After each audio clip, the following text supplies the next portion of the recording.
Euterpe, la musa de la música. Artículo de la profesora Delia Steinberg Guzmán, publicado el 13 de septiembre de 2017 en la web de Nueva Acrópolis. Hoy vi a Euterpe, la musa por excelencia, aquella cuyo atributo, el del sonido, hoy es para nosotros música, ciencia de las musas, armonía que resume el conjunto de las artes y de las ciencias. La vi como suelo ver todas mis extrañas apariciones, rodeada de un halo de prodigio, transformando mágicamente el viento que pasaba por la caña hueca de su flauta. Lo que hasta entonces era aire sin orden ni concierto, era, a partir de entonces, sonido armonioso y puro, modulado en discurso especial, que los humanos llamamos melodía. Recordé cuánto valor tenía para la musa el saber elegir y combinar los sonidos, el saber disponer tanto del elemento sonoro como del silencio de fondo y soporte. Recordé que para la musa el sonido no tiene un valor casual y que no es lo mismo juntar unos que otros, pues de la unión de los sonidos proviene la armonía o la discordancia, según hayamos sabido o no coordinar lo que es conveniente coordinar. El viejo Platón, tan viejo como la musa, ya nos explicaba sobre los distintos estados de ánimo que puede provocar la música en el hombre, y sobre lo que él llamaba músicas positivas, a diferencia de las negativas.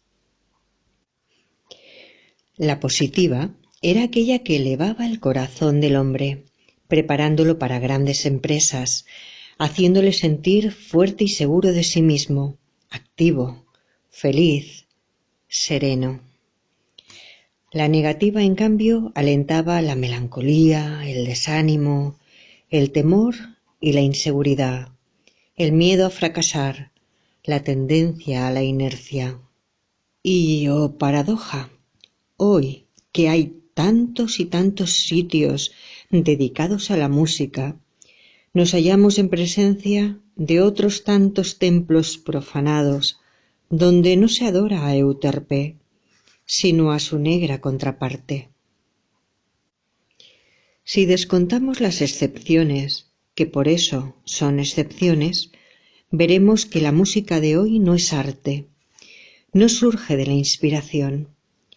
Es un vulgar comercio donde impera una moda: prostituir al hombre, degradarlo en sus gustos, anular sus más mínimas posibilidades de despertar.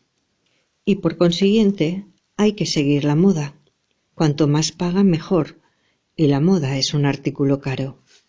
Los sonidos se unen en ritmos discordantes que sugieren al cuerpo distorsiones en lugar de danza.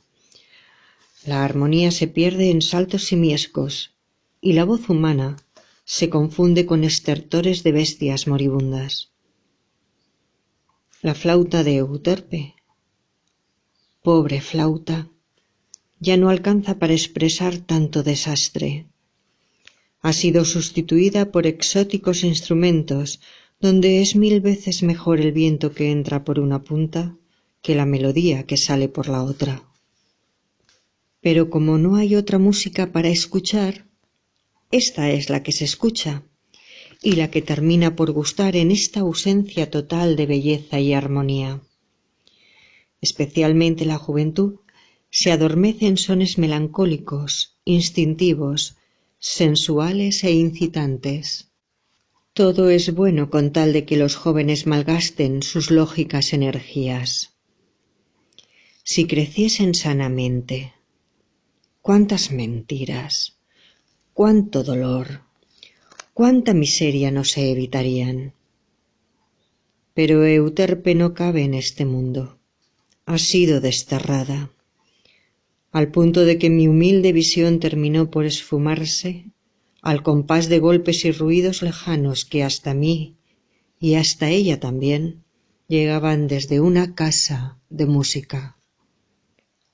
Se fue Euterpe, enredada en sus velos y en sus melodías, soplando prodigios en su flauta, remontando vuelo con su ritmo, y al irse me dejó otro misterio.